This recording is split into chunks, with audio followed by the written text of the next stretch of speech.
जैसे हम समझता देव उठने का जैसे कि छोटी कथा आती है, बहुत ही प्यारी है, आप जरूर सुन लीजिए, आपको अच्छा लगेगा।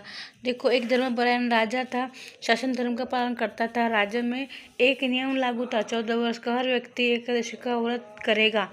इसका परिणाम ये हुआ कि राज्य में कोई गरीब नहीं, रोगी नहीं, दुर्भाग्य नहीं, अकाल मृत्यु कोई नहीं मरता, सब तरह से सुखी थे। तो राजा को एक दिन वैराग्य जाग उठा। उसके मन में आया कभी तपस्या के लिए चला जाना चाहिए। तो वो छोटे भाई को राज्य सौंप कर हिमालय में चला गया। बेटा अंगद और धर्मपरायण पत्नी प्रतिव्रता थी।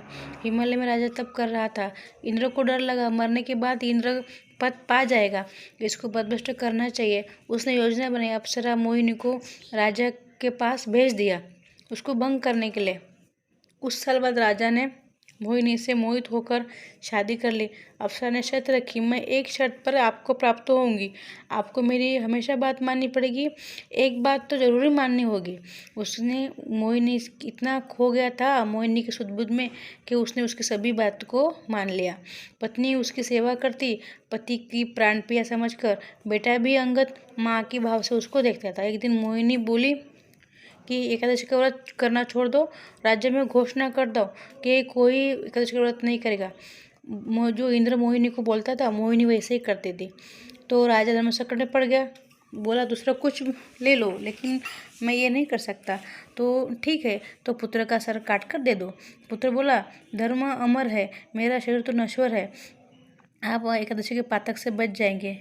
तो इतना कहकर उसकी पत्नी वहाँ पे आई। पत्नी भी राजा को बोलने लगी, हाँ बराबर ही है, आपका हमारा धर्म पहले आता है।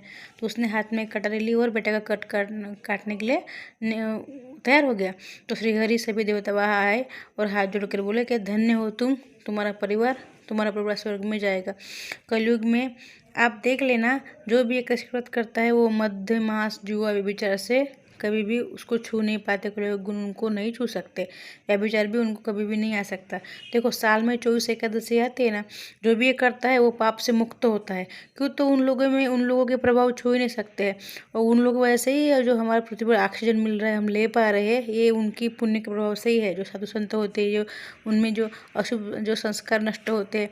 क्यों? तो मोक्ष बात बहुत छोटी है एकादशी के व्रत के सामने, ये बहुत बड़ा व्रत है। ये लोग जो भी करते हैं ना, उनके पुण्य प्रभाव से हमारी धरती टिकी है, हमको ऑक्सीजन मिल रहा है, चंद्र से बराबर काम कर रहे हैं, उनको ऐसे ही है। श्री श्याम सुंदर को कहानी पसंद आए तो